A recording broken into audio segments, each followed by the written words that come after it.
My diabetic son called me crying. My wife said I took away his insulin pump because he didn't do his chores. He can have it back after dinner. I replied, stay right there. Then I called 911 for child endangerment and rushed home with police. When she tried to tell the officers, it was just parenting. I'm 34 years old, a software engineer. My son Tyler is 9. He was diagnosed with type 1 diabetes when he was 6. It's been 3 years of learning how to manage it. 3 years of night checks, 3 years of carb counting, 3 years of making sure his insulin pump is working and his glucose monitor is reading correctly. 3 years of knowing that one mistake could kill him.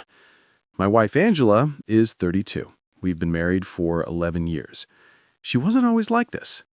When we first got married, she was kind, patient, good with Tyler when he was a baby. That changed slowly. So slowly I didn't notice until it was too late. It started small after Tyler's diagnosis. She'd get frustrated when he needed middle-of-the-night glucose checks. Said I was babying him, that he needed to learn to handle it himself. He was 6. I'd tell her he's too young. She'd say I was overprotective. We'd argue. Then she'd apologize and things would be fine for a while. Then she started using his diabetes as punishment. If he didn't clean his room, she'd say no dessert. Which, fine, that's normal parenting. But then it escalated. She'd delay his snacks when his blood sugar was dropping and he needed fast-acting sugar to prevent a low. Make him wait 30 minutes as punishment for talking back. I'd find out and lose it.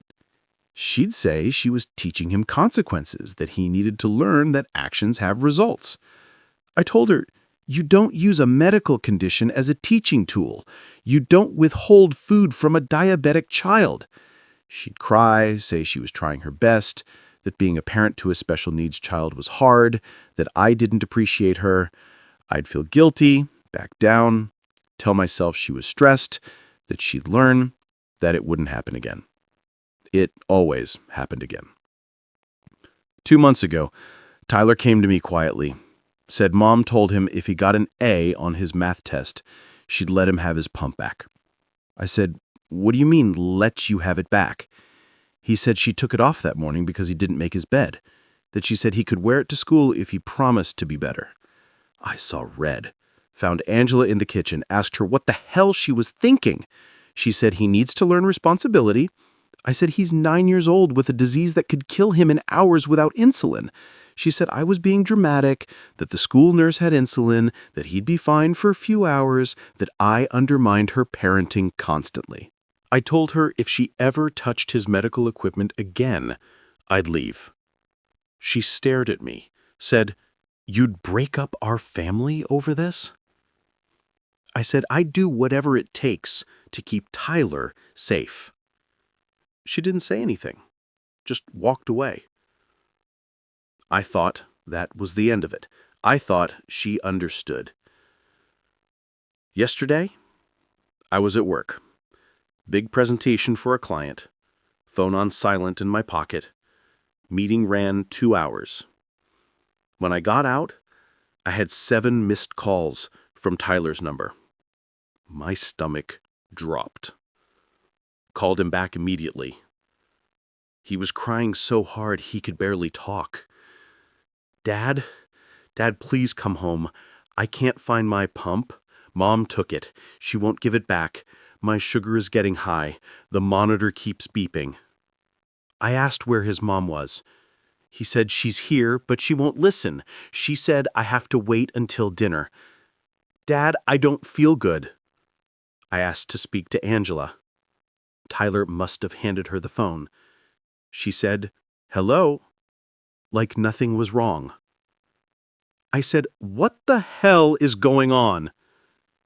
She said, Tyler didn't do his chores after school. His backpack was on the floor, his shoes weren't put away, so I took his pump. He can have it back after he eats dinner and cleans up properly. It's 4 p.m. Dinner is at 6. He'll be fine. I said, give him the pump right now. She said no. You always let him get away with everything. He needs structure. He needs consequences.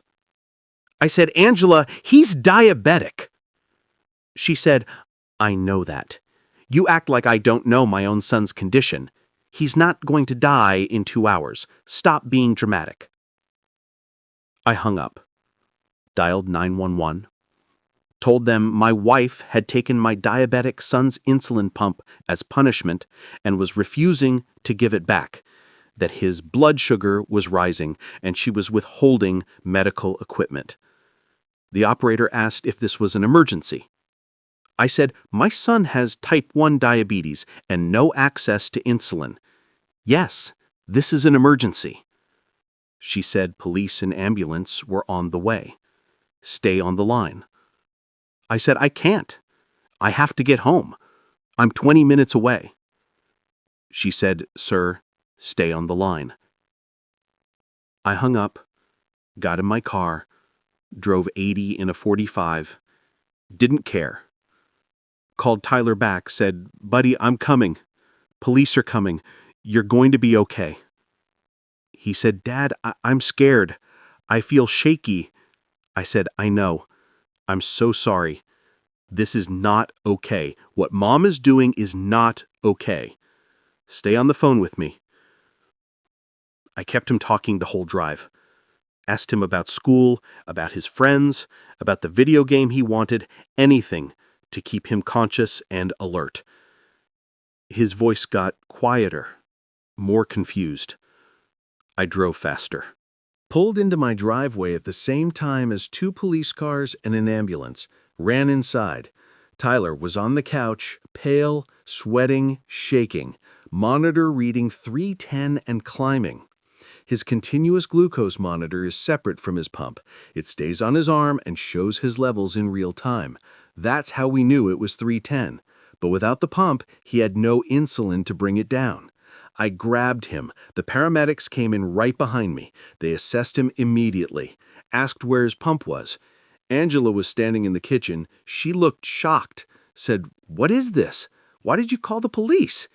I said, "You took a diabetic child's insulin pump. That's child endangerment." She said, "That's insane. He's my son. I was teaching him a lesson. You completely overreacted." One of the officers asked her to confirm she'd removed the child's insulin pump. She said yes, but he'll only be without it for 2.5 hours total by dinner time. He wasn't going to die. This is ridiculous. The officer asked where the pump was. She said, "In my purse." He asked her to retrieve it. She hesitated, said, "This is absurd. You're treating me like a criminal. I'm his mother." The officer repeated himself, "Ma'am, retrieve the insulin pump now." She got her purse, pulled out Tyler's pump, handed it to the paramedic. He attached it to Tyler immediately, started asking Tyler questions. "How do you feel? When did Mom take this off?" Tyler said around 3:30 after school, because I didn't hang up my backpack.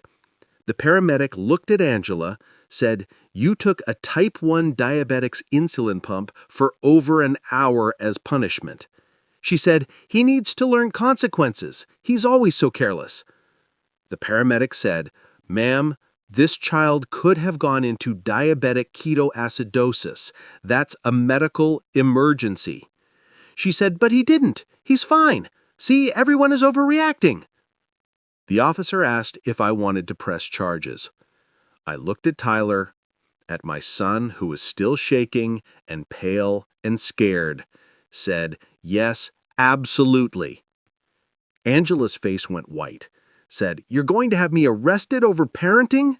I said, "That's not parenting, that's abuse."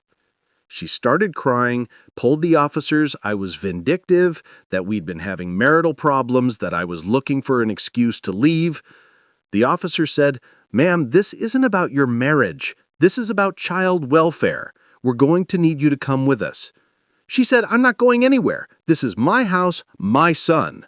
The officer said, "You're under arrest for child endangerment." Started reading her Miranda rights. She looked at me, said, "I can't believe you're doing this. Tyler needs his mother." I said, "Tyler needs someone who won't kill him to prove a point." She screamed, called me every name she could think of. The officers walked her out in handcuffs. Tyler was taken to the hospital for observation. His levels were high but not critical. The paramedics had caught it in time. The ER doctors said another hour and we'd be looking at a very different situation. Asked me what happened. I explained everything. She made notes, said she was obligated to report this. I said good. CPS showed up at the hospital that night. A woman named Sarah, mid-40s, kind eyes but firm voice. She asked Tyler questions. He told her everything about the other times, about Mom taking his pump before, about the delayed snacks, about being told he was being dramatic when he said he felt sick. Sarah wrote it all down. Then she talked to me, asked why I didn't report this before. I said I thought I could handle it, that I thought Angela would stop, that I didn't want to break up my family. She said, "You didn't break up your family. Your wife did when she decided to use your son's medical condition as a weapon." I just sat there. She was right. Sarah said Tyler couldn't go home if Angela was there. I said, "She's in jail." Sarah said she'll bond out, probably tonight, until the court case is resolved. Tyler needs to be in a safe environment. I said, "He'll be with me. I'll make sure of it." She said, "We're going to need to do home visits, monitor the situation, make sure he's safe." I said, "Whatever you need." Angela bonded out at midnight. Her sister paid it. She called me 47 times in 2 hours. I didn't answer. She left voicemails, crying, screaming, saying I'd ruined everything, that she'd lose her son, that CPS was going to take Tyler away because of me, that this was all my fault for overreacting. I saved every voicemail, sent them to my lawyer, filed for divorce the next day. Emergency custody hearings scheduled for the following week. My lawyer said this was one of the clear-cut cases he'd ever seen, that no judge would allow unsupervised visitation after this, that Angela was looking at criminal charges and potential jail time. Tyler stayed with me at a hotel for the entire week leading up to the custody hearing. Didn't want to go home. Said the house reminded him of Mom yelling, of being scared, of thinking he was going to die because he didn't hang up his backpack. I held him while he cried, told him none of this was his fault, that Mom was wrong, that what she did was not okay, that he'd never have to worry about his pump being taken again. The custody hearing was brutal. Angela showed up with her lawyer, tried to play the victim, said I was alienating Tyler from her, that I'd called the police to be vindictive, that she made one mistake and I was using it to destroy her relationship with her son. Her lawyer argued that every parent makes mistakes, that this was blown out of proportion.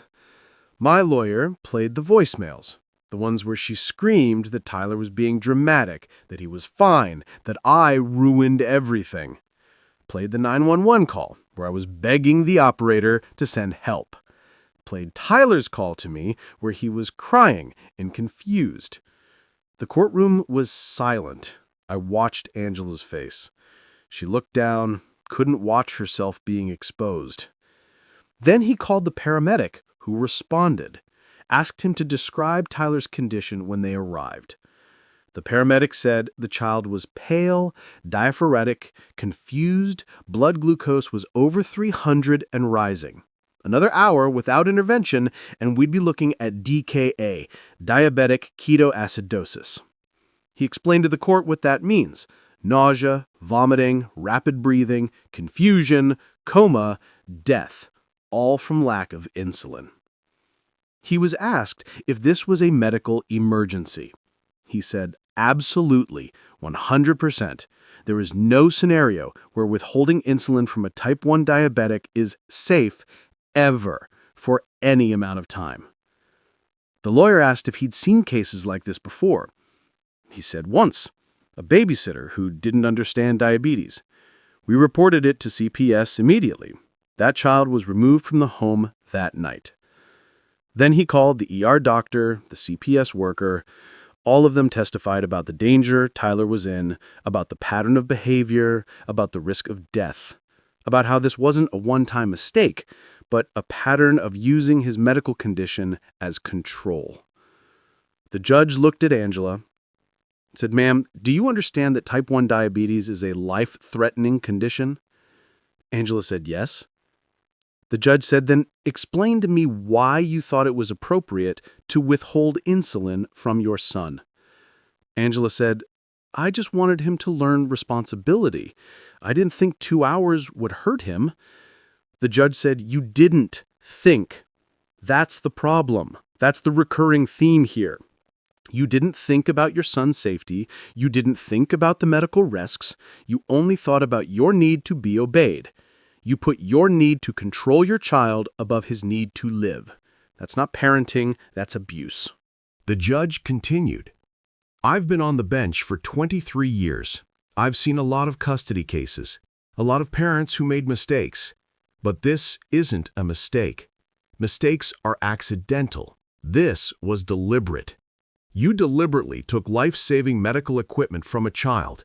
You deliberately ignored his pleas to give it back. You deliberately let his blood sugar rise to dangerous levels. And when confronted, you showed no remorse. You blamed everyone else. I'm granting full custody to the father. You'll have supervised visitation once per week pending the outcome of your criminal case. If you're convicted, you'll lose visitation entirely. Court-appointed supervisor only. You'll pay for the supervisor, you'll attend parenting classes, you'll attend therapy, and if you violate any of these terms, you'll lose visitation permanently." Angela started sobbing, said, "Please don't take my son from me." The judge said, "You did this to yourself. This hearing is adjourned." Tyler and I went home that day, back to our house. I packed up all of Angela's things. Her sister picked them up. Angela wasn't allowed within 500 feet of the property, per the restraining order the judge had issued at the custody hearing. She tried to violate it twice. Police were called both times. She was arrested again, bonded out again. Her criminal lawyer told her to stop. The criminal trial took 3 months. Angela pleaded not guilty, said she was just disciplining her child, that she didn't mean any harm.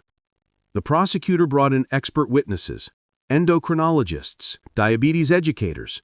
All testified that withholding insulin was life-threatening, that a child Tyler's age could die in hours without it, that this was absolutely medical neglect and abuse. One expert, a pediatric endocrinologist with 30 years' experience, explained to the jury exactly what happens when a type 1 diabetic doesn't get insulin. Your body can't process sugar without it. The sugar builds up in your blood. Your body starts breaking down fat for energy instead. That creates ketones. Ketones are acidic. They poison your blood. Your blood becomes acidic.